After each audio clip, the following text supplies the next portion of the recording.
Ediciones, perdón, Producciones Alcis presenta Los Los hombres hombres en en el el castillo.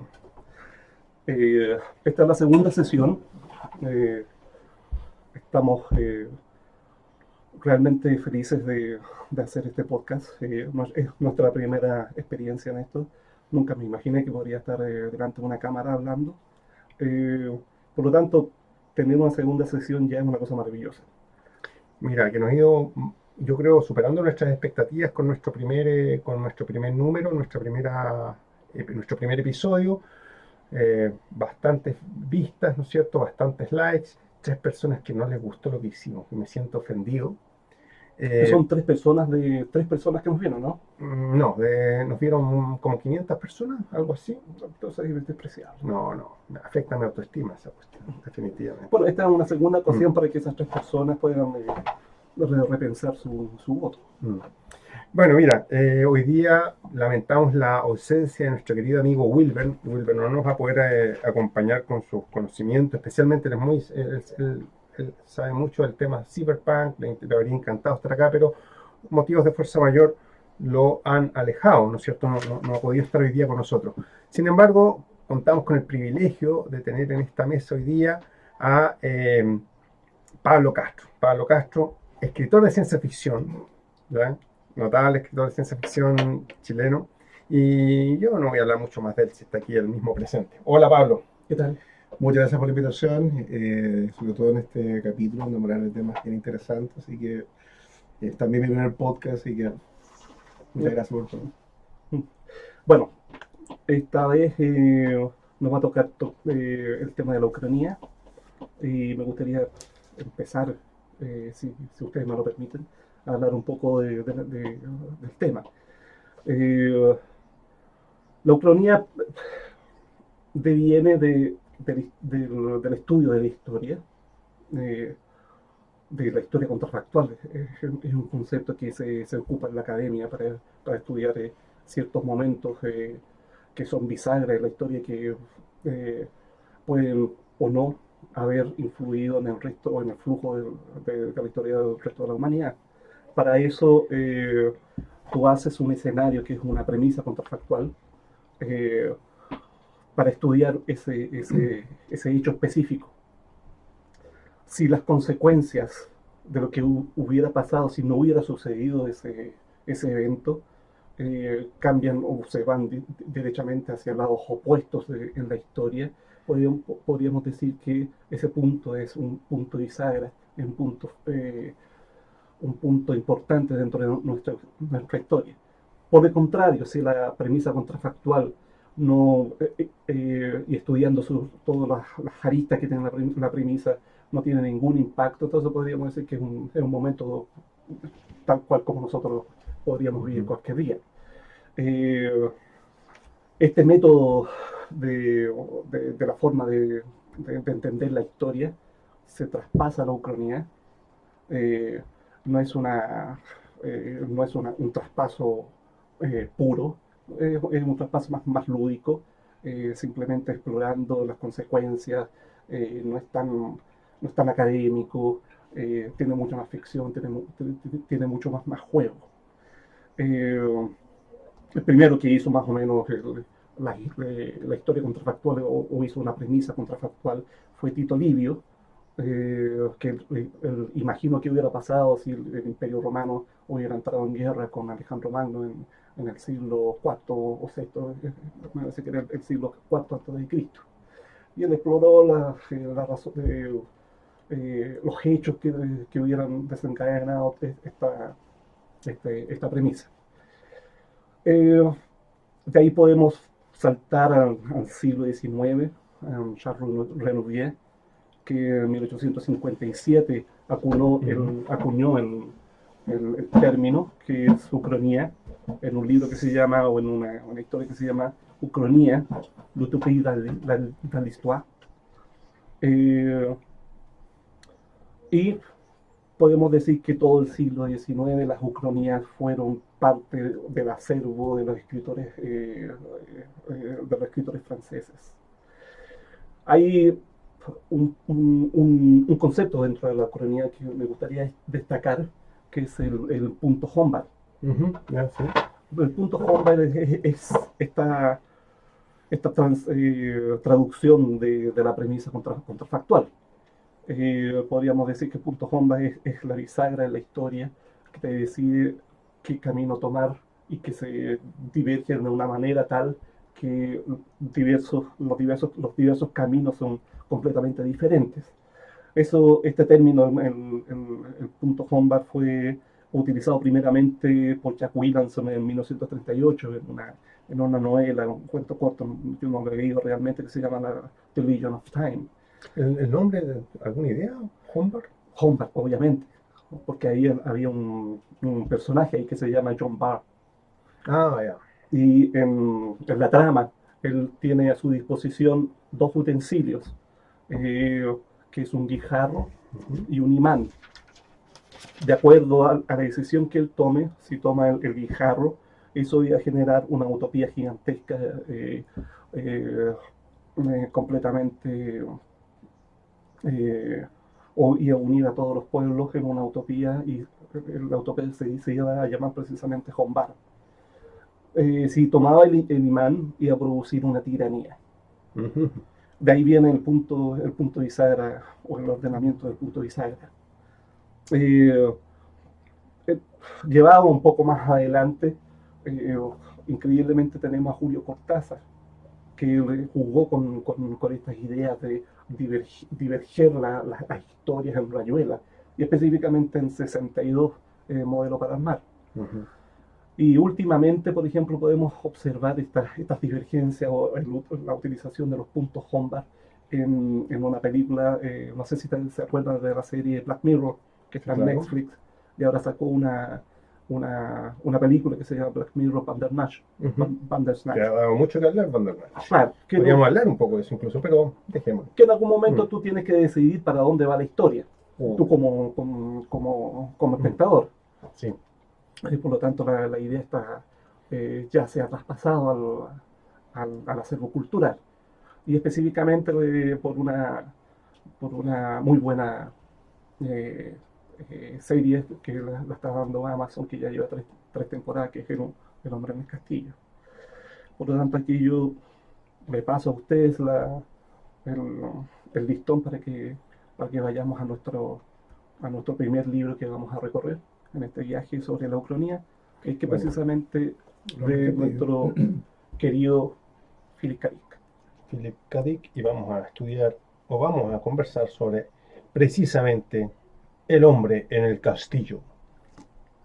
Es curioso porque siempre cuando tú hablas de Ucronía, como que inmediatamente surge el nombre Philip K. Dick, o sea, hay como una relación como directa, y El hombre del castillo, yo creo que en ese sentido es como una obra fundacional de las ucronías que vienen ahí después del siglo XX, con toda la Tú dices que es algo así como el Señor de los Anillos para la fantasía. No sé si de la fantasía o no, pero en lo que, o sea, partiendo de la base de que Dick, bueno, para todo el que le gusta la ciencia ficción o el que es aficionado, es un autor inevitable, y yo creo que desde su muerte el año 82, yo creo que se fue transformando en uno de los autores más conocidos. Obviamente tienes otros como Asimov, Clarke, grandes clásicos. Sí, pero hay una página extra, porque podría ser muy conocido como Arthur Clarke, podría ser muy conocido como Robert Heinlein, pero hay una página extra de leyenda en la figura de Philip K. Dick. Sí, yo creo que, pero también hay otro elemento que yo agregaría, es que es un escritor como que terminó siendo mucho más estudiado o admirado o valorado por el mundo fuera de la ciencia ficción, que siempre yo creo que estuvo buscando un autor que podía valorar dentro del género y que tuviera ese componente literario, al mismo tiempo ese componente propio de Dick, de un escritor de ideas muy relacionadas con lo que estaba ocurriendo dentro del contexto. Cuidado ahí que la parte estilística siempre se la ha criticado a Dick. Sí, pero yo creo que en general, por lo menos lo personal lo considero que Dick es aquellos escritores que, tú tienes escritores que son buenos escritores de ciencia ficción, pero tienes algunos que son muy buenos escritores que eligieron la ciencia ficción como un vehículo, y en eso mencionaría también a Ted Sturgeon y otros, y que si los analiza desde el punto de vista literario, desde el punto de vista son realmente muy buenos escritores. y eligen la ciencia ficción como una manera de explorar sus propias ideas, obsesiones, y eso. En el caso, por ejemplo, El Hombre del Castillo originalmente es una novela que Dick no publica dentro del mercado de la ciencia ficción, lo publica afuera, no le va muy bien, y posteriormente la novela empieza a ser más valorada y considerada dentro de la ciencia ficción y termina ganando el Hugo. Era del año 63, me parece. Pero El lo que Hombre tú del dices Castillo no es del 63. menor. El hecho, yo no sé cuántos escritores de ciencia ficción están considerados en esta misma colección. Es una colección clásica, ¿no es cierto? Que es sobre autores o escritores norteamericanos en general, literatura. En esta colección tenemos a Steinbeck, Hemingway y son muchos escritores, pero de escritores de ciencia ficción solo he visto acá a Ursula Le Guin y a Philip K. Dick. Claro. Ellos son como ya considerados, en el caso de Dick, como uno de los grandes escritores, por lo menos de la segunda mitad del siglo XX norteamericano, sin decir si es ciencia ficción o no, es un gran escritor en términos generales. Ahí te voy a robar un concepto tuyo que lo veníamos conversando. Dick era un gran representador de personajes o escritor de personajes. Las ficciones de Dick son movidas por los personajes, no son movidas por las premisas. Sí. Tú lees un cuento de Dick y tú puedes sentir empatía con los personajes y poderlos recordar durante mucho tiempo. Pero es una característica también muy literaria, en el sentido de que una persona que logra crear muy buenos personajes, más allá también de una buena trama y otra, es porque también estamos hablando de una persona que, bueno, además Dick después publicó antes, en los años 60, después algunas novelas que no eran ciencia ficción directamente, que eran obras convencionales muy, Casi biográficas. claro, muy enfocadas en lo que le encantaba, que era una especie como de novela social, que describía muy bien los suburbios norteamericanos y todo, y muchos de sus cuentos de ciencia ficción parten de eso. Ahora, El Hombre del Castillo está considerado como una de sus mejores novelas, y yo diría que debe ser también una de las que más se ha estudiado dentro de Dick. Hay otra también como que mencionas acá, que está como de Ubik. los Android Ubik, suenan unas conejas eléctricas, pero El Hombre del Castillo yo diría que es una de las que más se ha estudiado, sobre todo en cuanto al relato, las distintas realidades que presenta. Y es una obra que yo diría que tiene al menos, por lo menos, dentro de la trama, bueno, que es más o menos conocida, Alemania y Japón ganan la Segunda Guerra Mundial, Alemania ocupa toda la parte oeste de Estados Unidos, la parte oeste, que son me parece que se llaman los estados pacíficos del oeste, es la parte que ocupaba por Japón, y al medio como una zona casi neutral, que es la misma cosa que toma la serie ahora que Sí. salió en Amazon. A partir de eso, yo puedo hacer una pequeña acotación. En la Ucrania parece que el tema favorito es precisamente el punto de bisagra de si los nazis ganaron la Segunda Guerra Mundial. Sí, pues, Y parece que durante todo el siglo podemos deducir que la Segunda Guerra Mundial es el evento más importante de la historia de los últimos 200 años. Y Dick, yo creo que en ese caso, porque por ejemplo la serie de Amazon se da mucho para el tema del Reich que está ahí en Estados Unidos, como el gran antagonista, etcétera. Pero en el caso de Dick, yo creo que en la novela, él más bien, yo diría que, una opinión personal, yo creo que él más bien cuestiona el poder de Estados Unidos en ese mismo momento. Estamos hablando de principios de los años 60, cuando estaba en el peak post la Segunda Guerra Mundial, no había empezado todavía la guerra de Vietnam, que significó un gran desprestigio de la política exterior norteamericana, era una potencia tremendamente admirada, y de alguna forma él en esos momentos sale publicando una obra que en el fondo muestra un Estados Unidos humillado, derrotado, y particularmente, y por eso él pone tanta atención a su novela en la relación entre los americanos y los japoneses. Si tú comparas la Segunda Guerra Mundial, Japón sufrió mucho más la humillación de la derrota en sentido contra Estados Unidos que Alemania. Bueno, tú tuviste en Japón varios años, pero el hecho de que fueron ocupados militarmente, estando el emperador todavía vivo, fueron bombardeados nuclearmente. Entonces yo creo que la derrota para el Japón, la cantidad de suicidios que hubo de actos oficiales y otros, entonces Dick da vuelta a todo eso, porque en el caso de Alemania fue distinto, lo que fue derrotado fue más bien el nazismo. Estados Unidos después hizo toda una ayuda con el plan Marshall para reconstruir Alemania, porque era necesario el punto de vista de la Guerra Fría. Pero el caso de Japón, obviamente, son mucho más, les afecta mucho más. Y Dick construye una obra justamente donde es todo lo contrario, es decir, donde Japón sale victorioso, ocupa la costa este norteamericana, y él va mostrando en la novela cómo esa humillación sutil que va ocurriendo en distintos capítulos, Mm. van sufriendo algunos de los personajes que aparecen también después en la Quiero serie. decir, linkeando dos cosas que ustedes dicen. Una, que lo que mueve la obra de Dick efectivamente son los personajes. Si uno va leyendo el hombre en el castillo, se encuentra que sí, están pasando cosas fuera en el marco histórico, están pasando situaciones, particularmente muere uno de los jerarcas nazis, ¿no es cierto? Pero realmente eso no va afectando y la verdadera acción está transcurriendo en las mentes de los personajes, Porque es un, claro, que están evolucionando a partir del libro este especial, ¿no es cierto?, que nos cuenta la otra historia. claro, Ya. la langosta se ha posado, que el que Claro. el que te pone Y los eso lo, castillo. lo quiero linkear también porque efectivamente yo diría que uno de los logros más importantes del Hombre del Castillo es que el autor es capaz efectivamente de imaginar una psicología norteamericana derrotada. No es una psicología norteamericana como en la serie América, que son derrotados por los soviéticos, ¿no es cierto? De los 80, De los 80, que Estados Unidos, pero los americanos que vemos en esa película todavía son rebeldes, todavía no, América, son guerreros. son guerreros. No, aquí vemos psicología norteamericana humillada y que acepta esa humillación, ¿ya? Y Porque que, ya se saben derrotados. Se saben derrotados y asumen la derrota. claro, y que está en el fondo y de una cultura, porque hay varios dado que es básicamente una novela social, como dices tú, basada en personajes, hay varias escenas en el libro donde se muestra cómo el japonés, o algunos personajes japoneses de forma muy sutil, los dejan en evidencia y humillados, es decir, muy propio de la cultura de ellos, es decir, no tanto como podría ser Estados Unidos, que a lo mejor las humillaciones que han ocurrido culturales, o el peso cultural que han tenido que soportar otros pueblos de la nación norteamericana es mucho más evidente, mucho más duro, mucho más fuerte.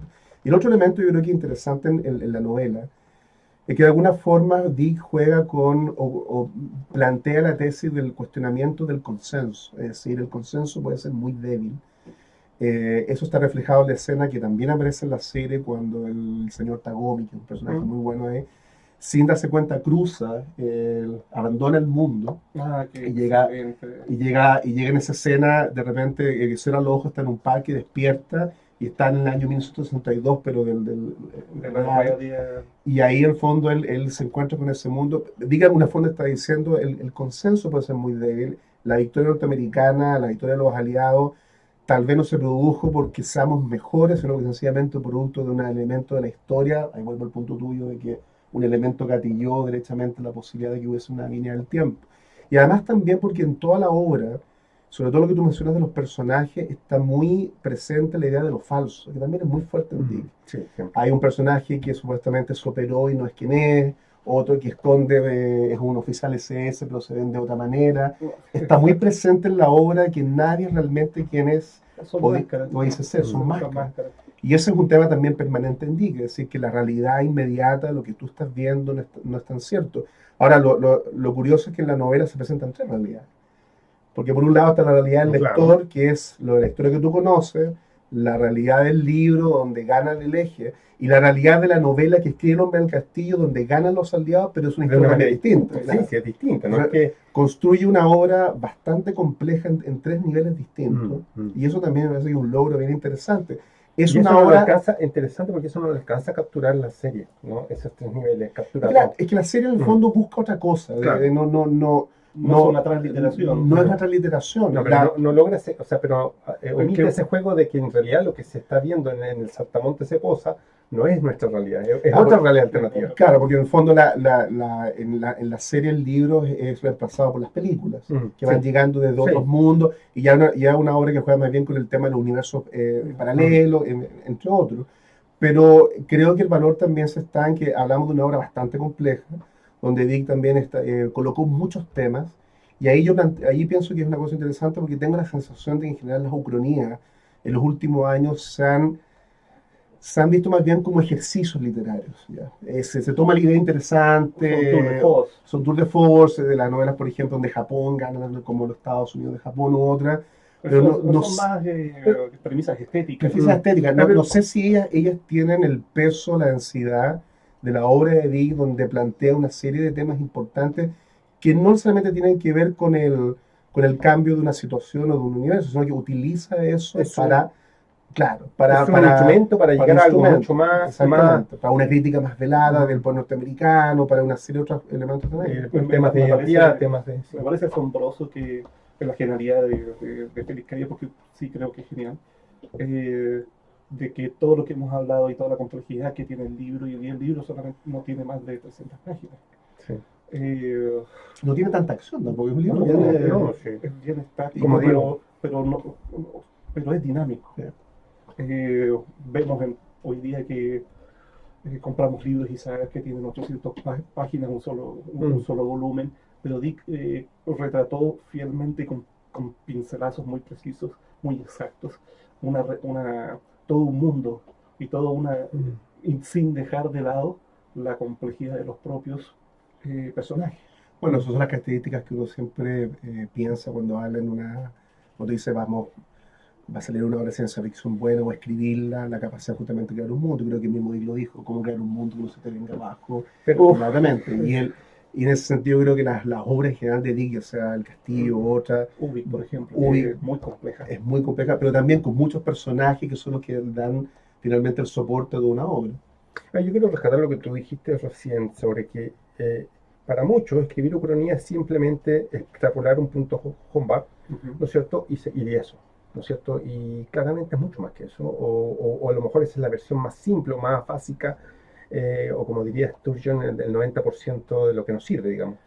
Sí, el punto Hombar es la premisa estética de la ucronía, de donde parte todo. Pero esperamos más, no esperamos simplemente una exposición de cómo podría haber sido la realidad si hubiera pasado algo distinto. Uno espera algo más, ¿no es cierto? Especialmente... Para claro, eso está escrito ya. Y Dick lo logra, pero efectivamente sabemos que hay muchas ucronías que se quedan solo en la exposición de lo que podría haber pasado sin una ambición narrativa extra, digamos. Porque son precisamente juegos intelectuales. Como tú dices, juegos intelectuales sin ir más allá. Tú me contabas de esa obra que se llama Estados Unidos de Japón. Sí, no recuerdo ¿El autor? El autor, creo que es su segunda o tercera novela, que además está muy también influenciada por Dick, porque en el fondo también toma el mismo escenario, si Japón gana la guerra, ocupa la parte oeste, utiliza más elementos cyberpunk, robots, ese tipo de cosas. Y claro, llama mucho la atención, pero ahí yo no sé si de repente los autores pierden la oportunidad de poder hacer una reflexión más profunda, considerando lo que tú dices, que hay eventos en la historia de la humanidad y también de los países que son extremadamente importantes, que quiebran, digamos, la historia, que tienen significados profundos y por lo tanto si vas a imaginar algo distinto, ¿por qué no aprovechar eso justamente para una reflexión que puede ir más allá? Dick lo logra, bueno, en parte a su talento literario, a su gran capacidad de observación, a las características que tiene de creación de personaje y de trama, siendo que incluso él en más de una oportunidad, en algunas cartas, incluso no había quedado muy satisfecho con el final, que es bien abierto, en el fondo, donde ¿cómo se llama esto? No hay que hacer spoiler. No. Incluso consideró, entiendo, una posible secuela, creo que alcanzó a escribir un par de...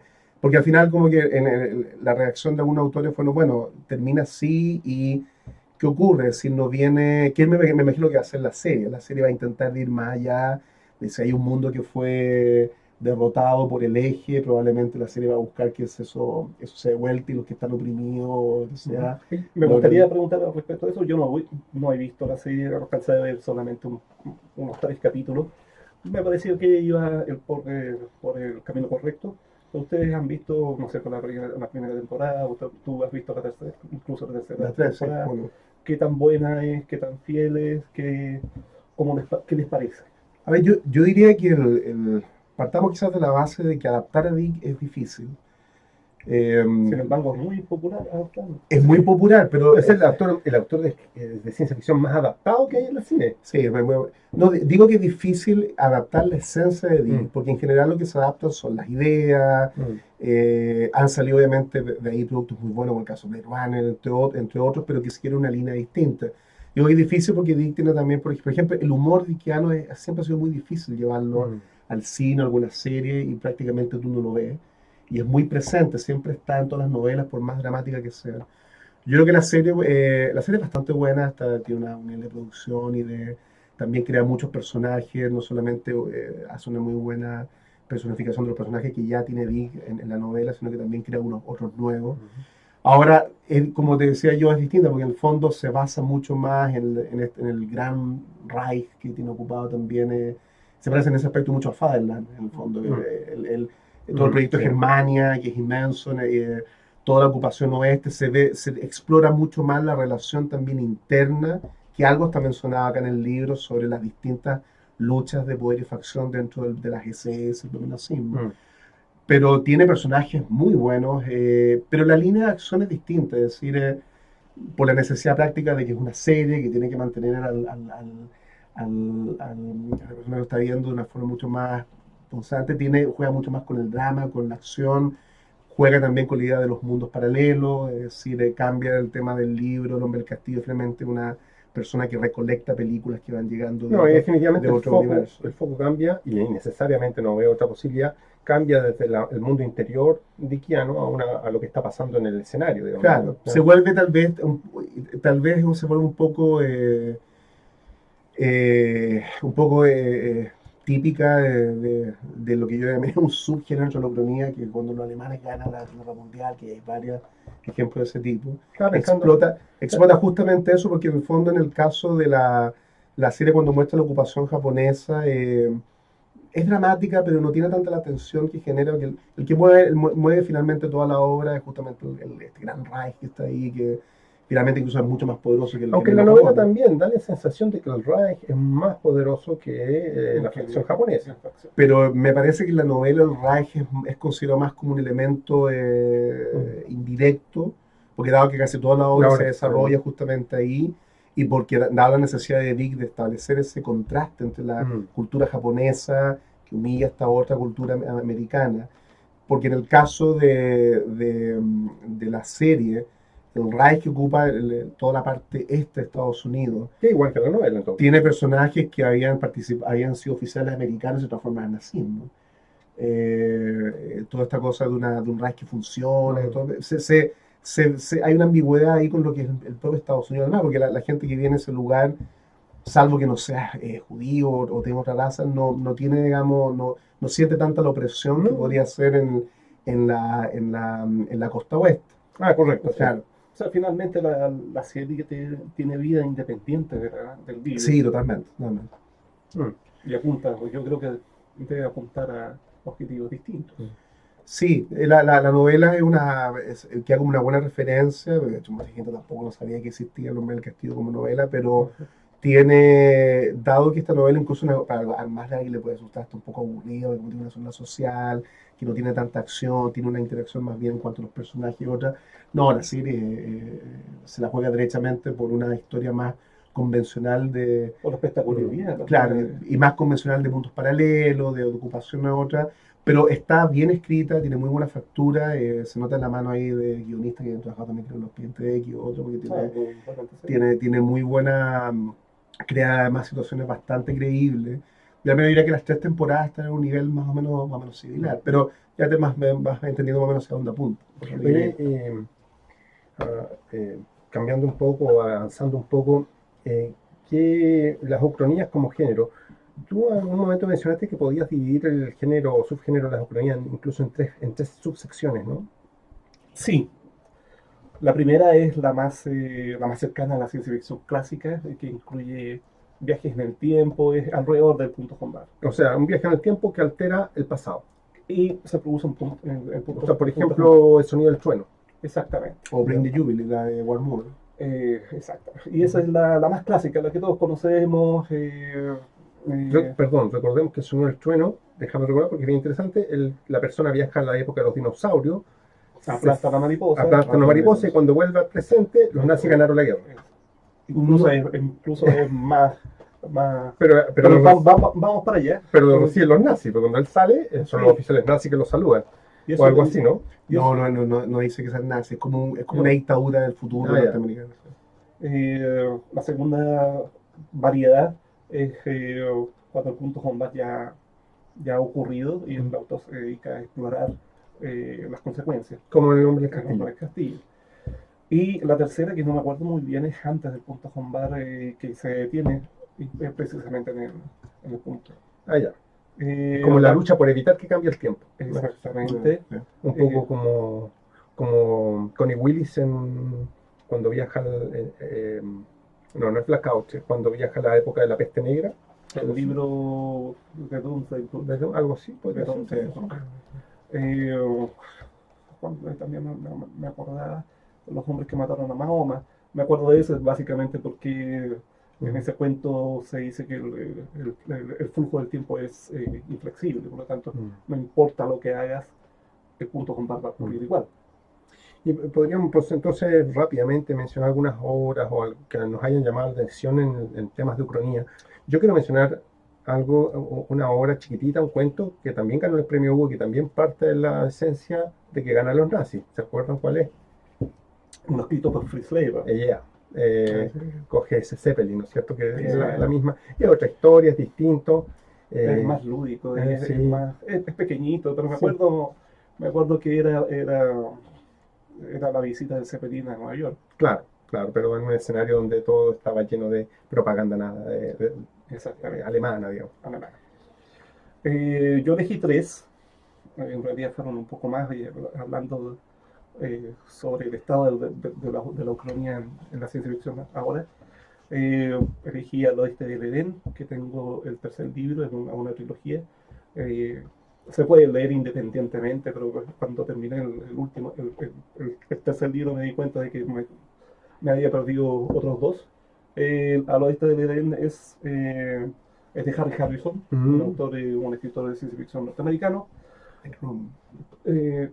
y se basa en qué punto Humbar de cuando ocurre la extinción masiva del Cretácico, en el Cretácico tardío, no ocurre, sea lo que hubiera ocurrido, que la caída del meteorito, que la mezcla atmosférica cambió, los dinosaurios continúan su evolución hasta que en algún momento adquieren inteligencia, que es una raza que se llama, una raza sentiente que se llama los Gilané. Y los Gilané ocupan un continente y una raza parecida a los humanos ocupan el otro continente. La trilogía cuenta el choque cultural entre estas dos razas y cuáles son las diferencias, básicamente porque los Gilané son una sociedad matriarcal.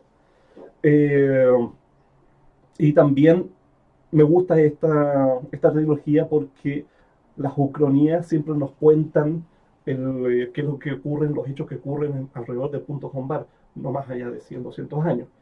Nosotros estamos hablando de millones de años después del punto Humbar. Ha ocurrido una evolución gigantesca en el medio. También una que me gusta mucho fueron Tiempos de Arroz y de Sal de Kim Stanley Robinson. Muy bien construido, ahí yo creo que hay mucho trabajo de... Sí, Kim Stanley Robinson es un arquitecto, un constructor de mundos muy, muy preciso y rígido.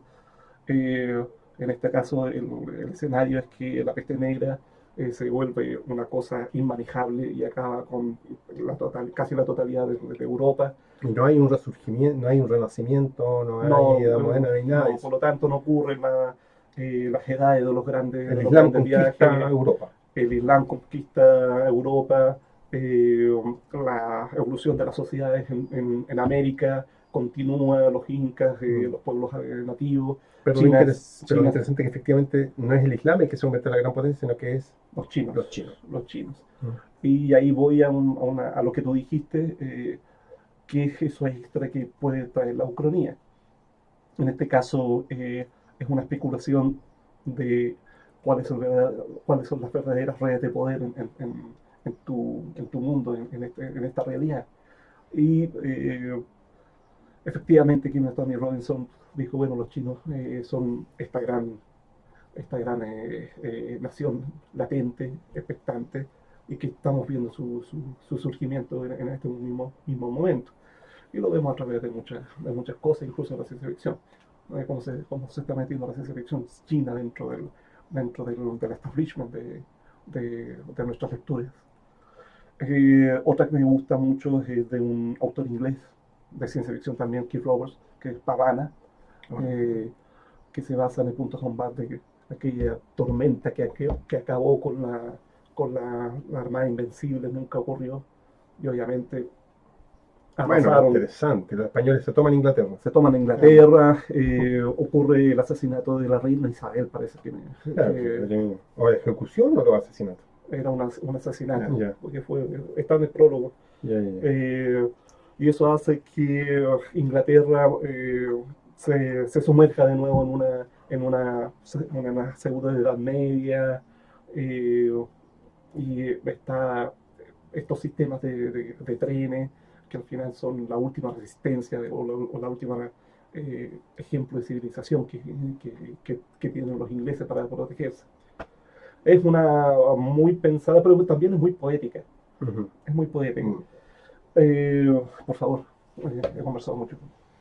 Yo mencionaría por cierta importancia histórica Bring the Jubilee, que se tradujo como Lo que el tiempo se llevó, Ujú. que es de Wal Moore, que es del año 53.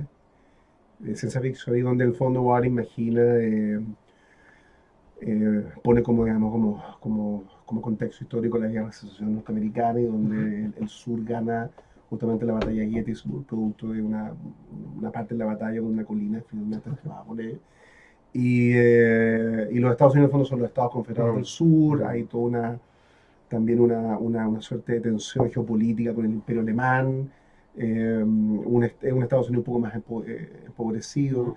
Y el protagonista, en el fondo, es un historiador que logra llegar a una máquina del tiempo, regresa y es testigo de la batalla de Gettysburg. Y ahí hay un accidente, todo, bueno, no voy a decir spoiler, pero se produce nuevamente el eje normal de la historia, y en el fondo la novela que él escribe como una suerte como de diario. Es interesante la novela porque tuvo reacciones mixtas. Algunos la consideran una muy buena novela, otros en cambio dijeron es una muy buena idea que no logró ser más No redondita, cuajó. no cuajó. El mismo Dick estaba bastante enterado de ella, incluso consideraba que el mundo que había construido no era muy creíble, no se sostenía como se debiera, pero me parece que en un contexto histórico es importante por el año que se publicó, porque yo creo que igual generó una influencia bastante importante el mismo Dick en otro para escribir novelas de ese tipo, aunque yo creo que es un escritor más bien que quedó un poco en el olvido. Sí. Sí. No lo recuerdo yo otras Recuerdo obras, cuentos, pero en castellano fue muy poco traducido y el único eh, capital fue eh, lo que el tiempo se y llevó, que quedó como la traducción de Ring de Jubilee. y debe ser su obra más conocida y probablemente que se la recordaba más por ella. Iba a hacer una acotación a lo que dijiste, que me parece muy curioso y eso lo encontré en un estudio que leí por ahí, que mientras los escritores franceses del siglo XIX, que eran crónicos, eh, fantaseaban por las batallas que habían perdido como imperio, los escritores ucrónicos del siglo XX fantasean sobre qué hubiera pasado por las batallas que ganaron. Ah, sí, sí, si es que lo hubiesen perdido. Exactamente, Claro, como la Segunda Guerra Mundial, claro. como el sur ganando en la Guerra Civil.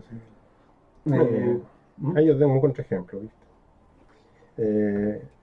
Yo quería mencionar, si bien no hay una gran novela, pero hay muchos cuentos de Bob Silverberg, ¿no es cierto?, cuyo punto Hombar o bien es que Roma no cae o Bizancio no cae. Una muy bonita Claro. premisa. Entonces nos encontramos en una realidad actual donde el Imperio Romano todavía existe, de alguna forma, y todavía existe como una potencia.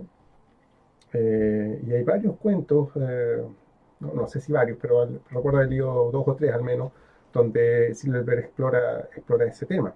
¿Ya? No voy a entrar en detalles, pero es muy interesante analizar y créanme que Silverberg sabe escribir, entonces Sí, es agradable y es muy interesante. Y son cuentos, cosas cortas, entonces tampoco vale la pena profundizar mucho, pero la construcción es interesante y la premisa es desafiante en el fondo, porque es mucho el tiempo que hay que reconstruir, un poco como en tiempos de arroz y sal, pero esa es mucho más también en cuanto a meter eso en un cuento y que tú sientas que tiene coherencia. bueno, te cuento que hay escritores que se dedicaron a hacer casi exclusivamente ucranianos. Uno de ellos es Harry Turtledove, que es el más famoso. Tiene casi, tiene como 80 libros que ha escrito. Yo creo que la mitad de ellos son puras ucronías. Ha hecho antologías sobre Ucrania. ¿Qué hubiera pasado si el sur hubiera ganado? ¿Qué hubiera pasado si al final tiene una antología que se llama Alternate Generals, sobre diferentes guerras en la historia y que le dan vueltas sobre el punto combat. Y existe el premio Sideways, que todos los años premia al cuento, la novela, la serie ucrónica que durante el año anterior destacó. Bueno, ¿y qué pasa en Chile? En Chile, ¿qué tenemos en Chile sobre Ucrania? ¿Alguien me puede decir? Antes te iba a mencionar que no hemos mencionado una novela que creo que es de 2006-2007 de aquel chabón, ¿te acuerdas? El sindicato de la policía policía Yiddish. Que también fue bastante premiada y que imaginaba, si mal no recuerdo, esa de la nación judía. Que se iba a Alaska, creo. Sí. También es como... Que ganó el premio Hugo. Sí, y fue como de esa manera que empezaron a renovar también toda esta tendencia crónica de los últimos por lo menos 10 años. Sí, yo creo que ahí fue el punto combat para la Ucrania, claro, para meterse dentro de la cultura popular. ¿Qué tenemos en nuestro país? ¿Saben? Tenemos harto. ¿Cómo? Tenemos harto. No sé por qué. Tal vez nos gusta... Obviamente nuestras heridas históricas nos hacen creer o nos hacen pensar de que podríamos haber tenido una mejor historia. Voy a empezar mencionando Ucrania Chile, que fue un blog que dio origen a una antología que se llama Chile 3, en el que incluso yo escribí, tú escribiste. Sí, creo que sí. Escribimos, eran pequeños textos donde tú podías colgarlos. Y la única condición era que tenían que ser ucrónicos. Yo me acuerdo que escribí sobre el edificio Diego Portales, que todavía seguía siendo Gabriel de Mistral, o sea, nunca había ocurrido el punto combat del golpe.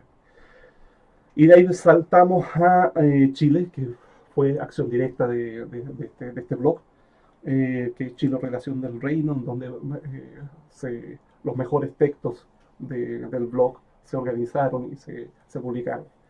Y por supuesto esta 5, que es la más conocida y la que tiene más peso, de Jorge Baradit, que ese fue el 2007. Sí, brevemente decir que de nuevo el punto combat es el golpe militar, ¿no es cierto?, que en la historia de Chile viene a ser el equivalente a la Segunda Guerra Mundial en la historia universal. Exacto. Ahora va a ser en español. Sí, ¿no? Después tenemos La Sombra del Fuego de Alberto Rojas, en donde Andrés Bello se pierde, obviamente, eso es impajaritable, pero aparece en tiempos de la Guerra del Pacífico y lo mezcla con mucho steampunk. El teniente Bello. El teniente. Sí, el teniente Andrés Bello. No, Andrés Bello no. Aquí alguien escribió una idiota. Tenemos 2 cómics de Francisco Ortega y Nelson Daniel, que son 1899 y 1959, que también exploran puntos ucrónicos, pero también el steampunk y el dieselpunk. Después voy a continuar con la última conspiración, que es de un chico que es santiaguino, me parece, no lo pude rastrear, que se llama Eduardo Quilante Pozo, que fue publicada en 2015, en donde, no sé si se acuerda que en 2007 fue asesinado un sacerdote en la Catedral de Santiago. Sí. En base a eso, en la novela, un periodista empieza a investigar y un día encuentra una caja con ciertos documentos que cuentan otra realidad. No voy a ahondar más en... Bueno, y no sé cómo llamarla, la colección de pequeños cuentos de Vladimir Soto, ¿no es cierto? No sé si quieres contar algo de Vladimir. Claro, Vladimir escribe, ¿no?, hace unos 4 o 5 años, no sé exactamente cuándo, publica una colección de relatos breves. ¿Cómo es que se llama? ¿Los nazis en Puerto Montt o algo así? Las Svásticas en Puerto Montt. Las Svásticas en Puerto Montt. Sí. Y quiero agradecer a Vladimir que nos envió su libro para nuestro análisis. Nosotros pudimos leerlo gracias a su generosidad y comentarlo en este momento. ¿Qué es lo interesante? Porque uno puede decir, bueno, los nazis en Chile, y claro, ya al tiro tienes una historia, pero quiero destacar de Vladimir en el sentido que va mucho más atrás.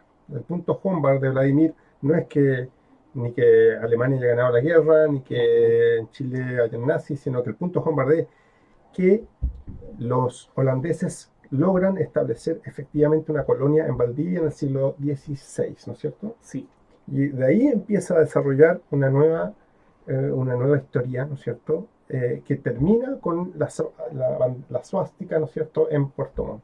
sí, el libro son pequeñas crónicas, ¿no?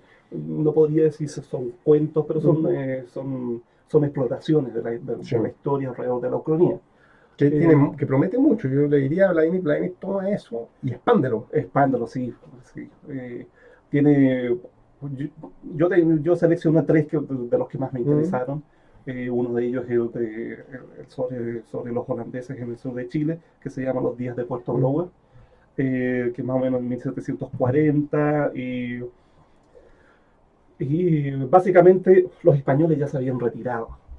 Eh, y los antagonistas de esta historia era la Armada inglesa, que quería tomar avanzadas en el sur de Chile.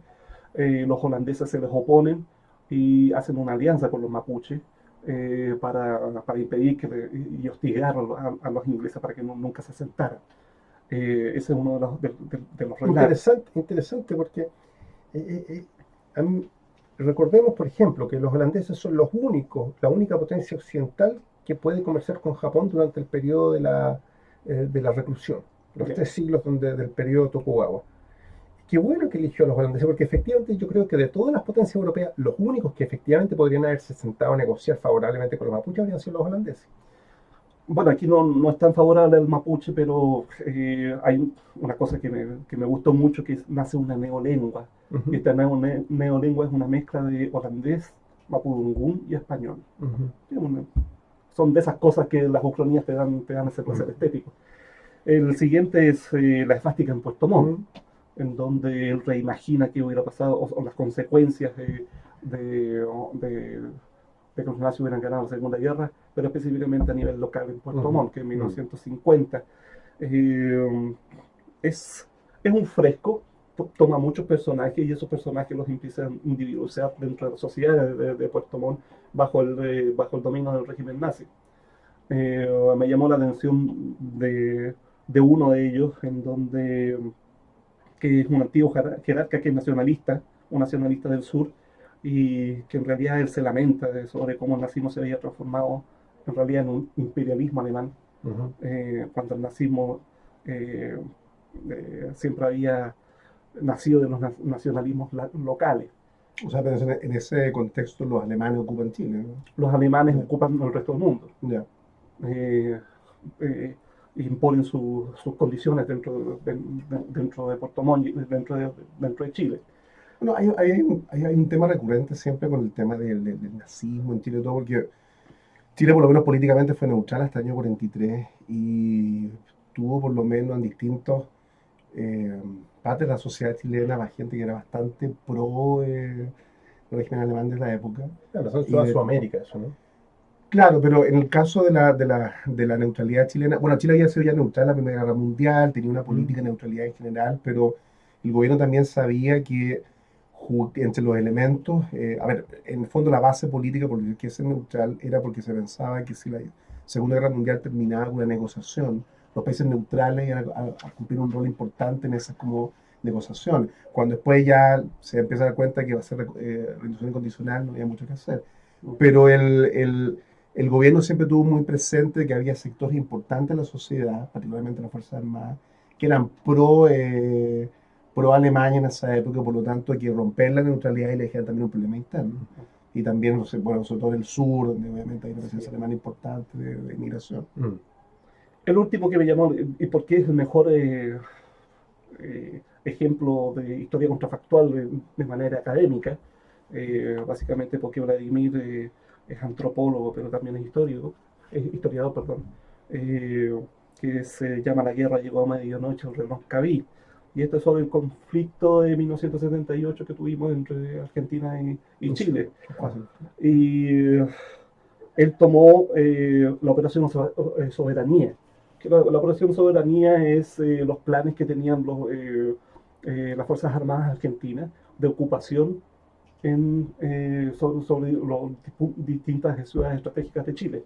En este caso, Puerto Montt era una ciudad estratégica que incluía bombardear ciertos objetivos, tomar el aeropuerto del Tepual.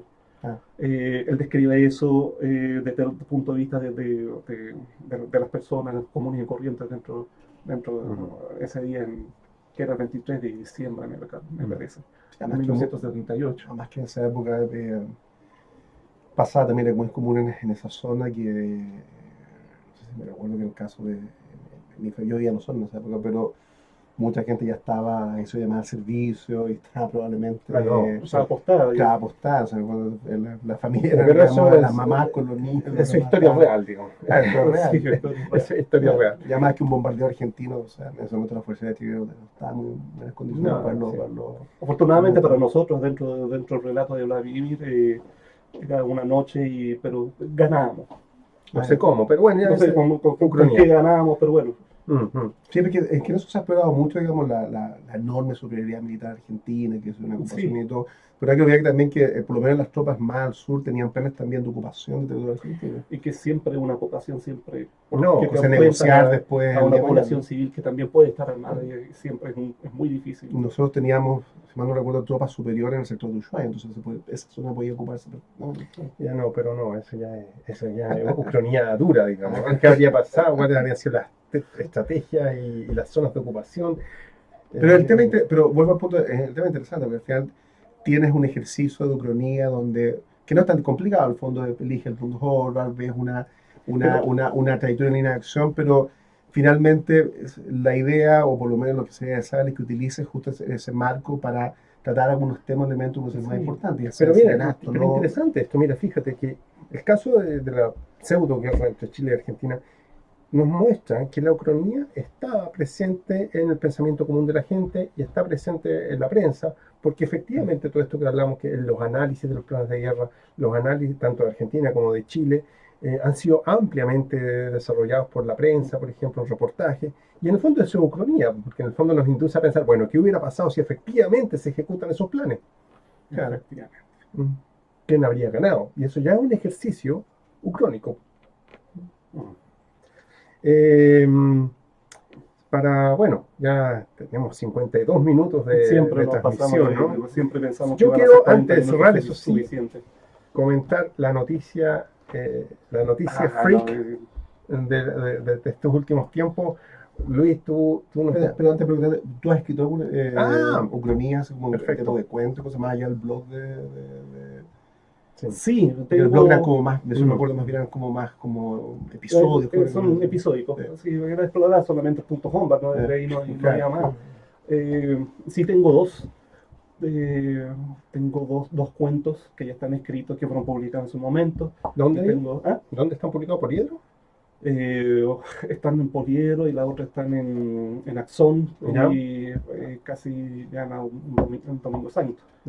El primero es All Faith en donde yo imagino que el presidente Harry Truman, antes de firmar la orden para bombardear Japón, Hiroshima y Nagasaki, se le presentó una opción, que era, porque estaban trabajando en un super soldado, que es en el cuento se llama Overman, pero obviamente es un homenaje al Superman, que podía hacer un ataque preciso, conciso y quirúrgico y tomar al emperador en los jardines imperiales y negociar la paz.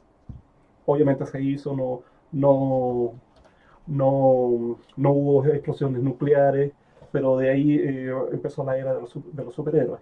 Esa es la parte crónica, el cuento trata de otra cosa. Y en el segundo cuento, que es Historia Personal de la Ucronía, revierto el hecho de que el punto Homba no tiene que ser una cosa capital para el resto de la humanidad, sino que solamente para la vida personal del protagonista. Ujú, Es, por lo tanto, por eso se llama historia personal de la Ucrania. ujú, Eh, y el tercero es una idea que vengo masajeando hace mucho tiempo. Es sobre también los nazis ganaron la guerra, pero eh,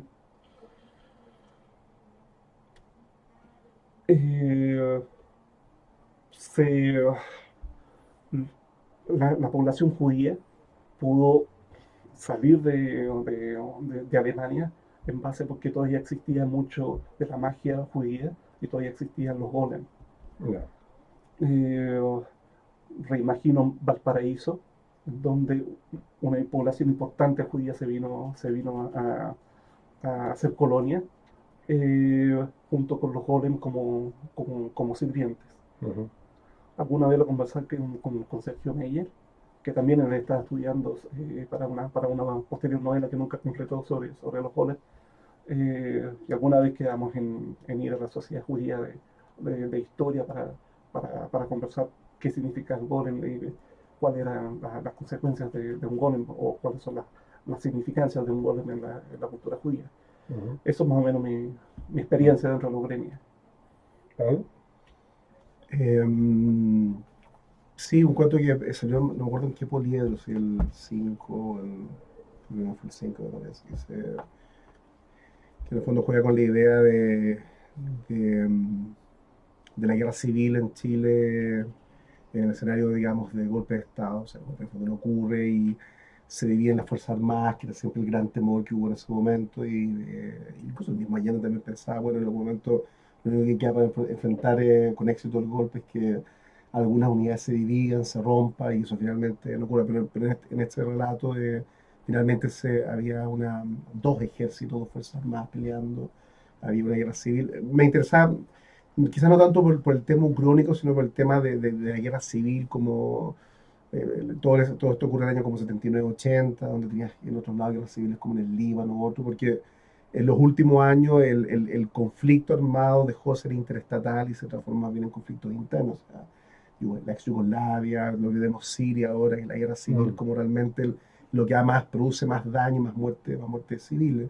Pero era también más bien con la idea de jugar un poco con una cosa que es muy chilena, muy maniqueísta, muy de dualidad, en que sencillamente siempre estamos en un bando u otro, no hay como punto intermedio. La guerra civil te obliga a elegir un bando, en este caso el protagonista, no sé si estaba en el cuento o no, porque era hacer algo más tipo novela, termina, digamos, en los dos bandos, pero busca alguna manera de poder salir de eso.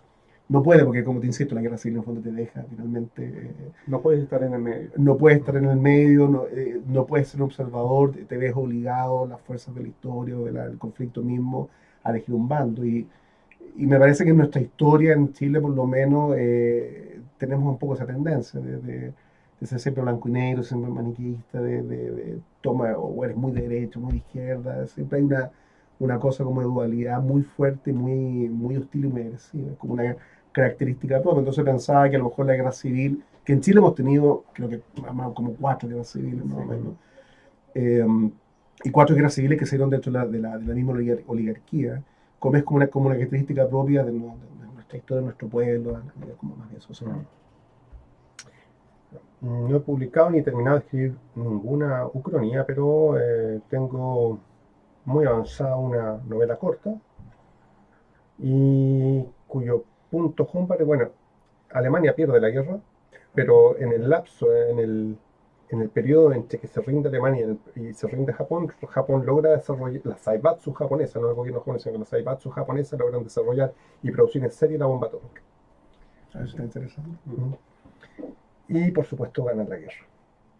Es un flash, Claro, un ataque flash. o sea, arrasan Fíjate, Estados Unidos. fíjate que eso es bien interesante porque en la discusión en la discusión que hay sobre el tener o no armas nucleares, surgió muy fuerte el hecho no recuerdo el nombre del scholarship, pero que escribió un artículo por ejemplo, el año del 2008, el mito de la disuasión nuclear.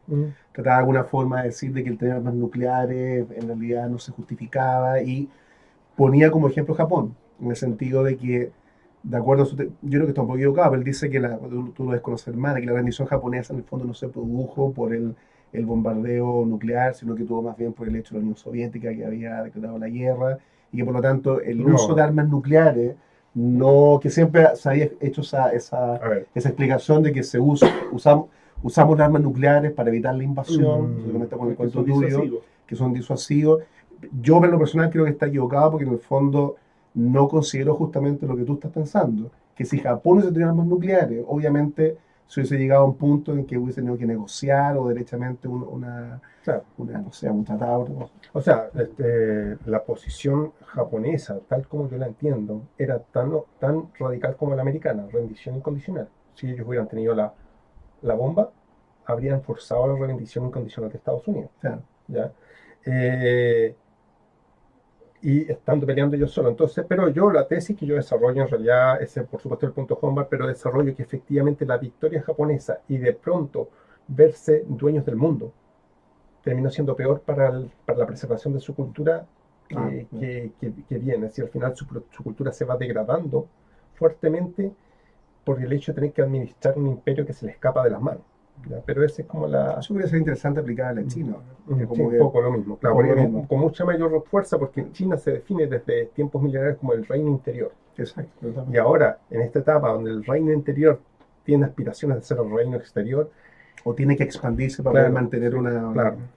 Una sinosfera. Sí. Bien, muchachos, yo creo que lo vamos a dejar hasta ahí porque tenemos una hora de...